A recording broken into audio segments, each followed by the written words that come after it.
Okay, now that we've drawn this envelope of portfolios, let's actually use it. Think about what it could mean. So what that means is, I'm going to change this back to 100%. Here you're 100% Apple, and here you're 100% ExxonMobil. Anywhere in between here you have various percentages, various weights in those stocks. Well, how do I use that? Let's look at that from three standpoints. First, I want to think about the least risk. A client comes in and says, I want to take the least risk possible. Let's find that minimum variance portfolio. Anything above that along this line is the efficient frontier. So to do that, I want to have the covariance matrix. So right here is the covariance matrix. I've already calculated these numbers. I just want them to be where I can see them better. So I'll come right here and control down. This is the annualized variance of Apple. I need the annualized variance of ExxonMobil, and I need the covariance between the two, which is right here, all those annualized. I want the return for Apple, so right here equal, its return is going to be down here, the annualized return, the return for Exxon. And the only reason I did that is because I like to see what I'm working with right here. It just makes it easier. Okay, so for the minimum variance portfolio, the weight that I'm going to have in Apple stock is going to be equal to, and it will be the variance of Exxon, that's already squared because that's the variance, minus the covariance, and all that will be divided by the variance of Apple plus the variance of Exxon minus 2 times the covariance of Exxon and Apple. So that would be 19%. I want these to be in percent. All this is going to be in percent, so I can just highlight this. And then my weight of Exxon is equal to 1 minus that. So the return will be the return for, or the weight of Apple times the return for Apple plus the weight of Exxon times the return for Exxon. So what do you think that return will be? It'll be between 10 and 20. Was it maybe 15 or so? 14, so that's pretty close. And the volatility, the square root. So hit tab when you see that square root come up. The weight squared times the variance, which is already squared, I don't have to square it again, plus the weight of ExxonMobil squared times the variance, which is already squared, plus 2 times the weight of each times the covariance. So that gives me the risk and the relationship for each one of those stocks. Enter, that's 15. If I'm eyeballing that, that looks to be somewhere around 15, so I think I have that right. Those are all in red because I can't change those. Those only change if these numbers change. So I can think of these numbers maybe in blue, so I can know blue is my inputs and red is going to be an output. So blue are things I can change, right? So a client comes in, they want a certain return, and all of these are going to be in percent, so I'm going to go ahead and format that to 2 decimals in percent. Say that that client wants a return of, let's say, 20%. So exactly what should they do? How should they go about figuring out what that weight is? Well, we have a formula for that we've already determined what that formula is and what it's going to be. So I'm going to take the return the client wants minus the return that Exxon will give, divided by the return of Apple minus the return for Exxon, and that's the weight you should put in Apple. Therefore 1 minus that is the weight in Exxon, and again the volatility is going to be the same right here. And to make this volatility easier to copy over, I'm going to do this. I know that this L6, I know I don't want that to change, so F4. I know that M7 I don't want to change, so F4. I know that the L7 I don't want to change, so F4.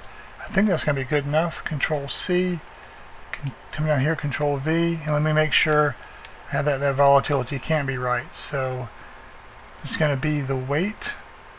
I did the return instead of the weight. It's going to be the weight, and then this will be, instead of L17, it'll be this, and then it'll be this weight and this weight. And that just comes down to what you think is a faster way to put the numbers in. I'm not sure that's going to be right to do it that way, but I do it that way because I think that way is faster.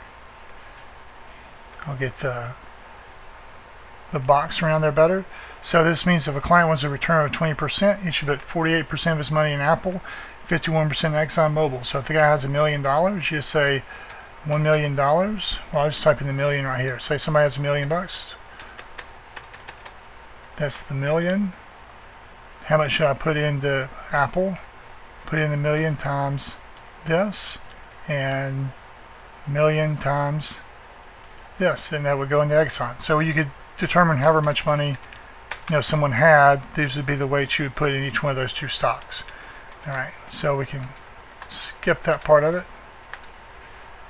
The next thing is, say a client wants a certain volatility. They're not looking for a certain return, but they have a certain volatility.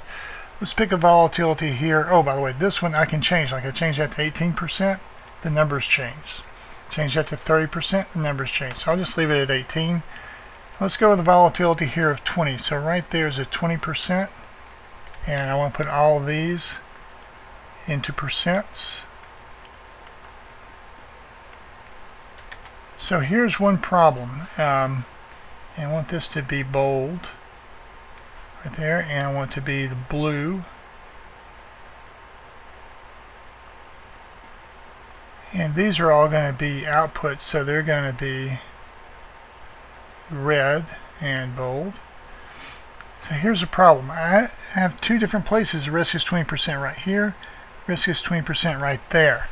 So what do I do? Well, I have to use a quadratic formula. I'm going to have A, B, and C in my quadratic formula.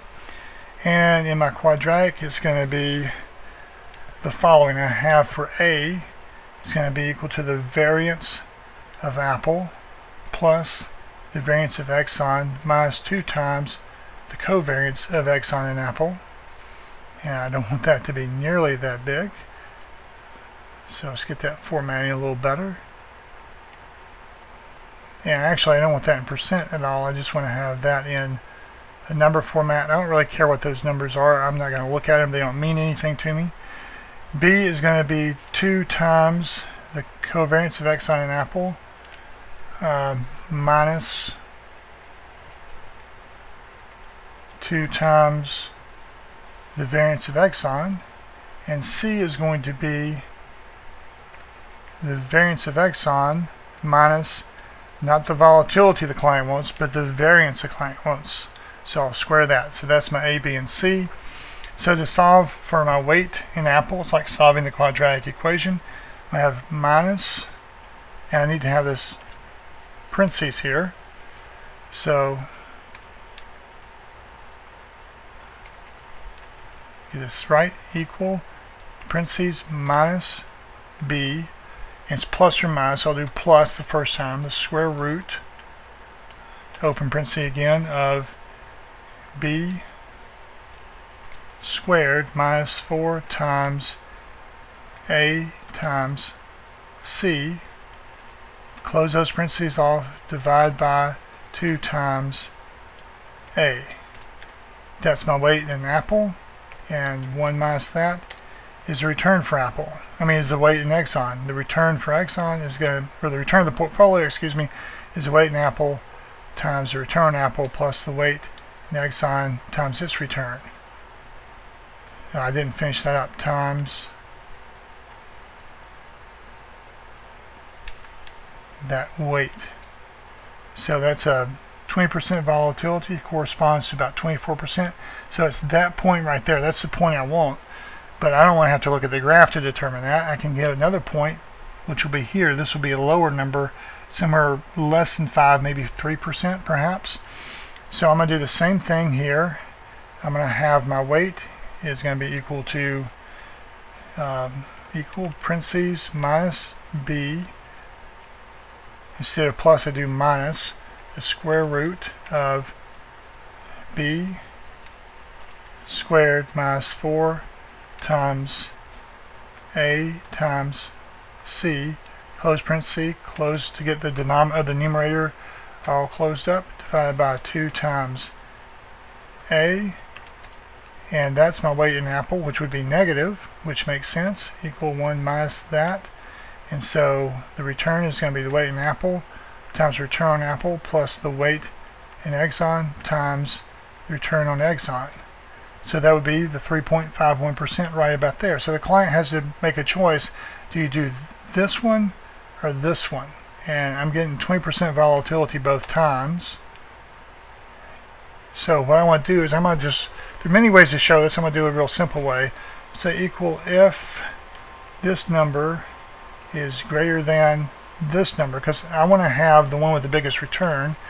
Then I want to type the word yes. And if not, I want to type the word no.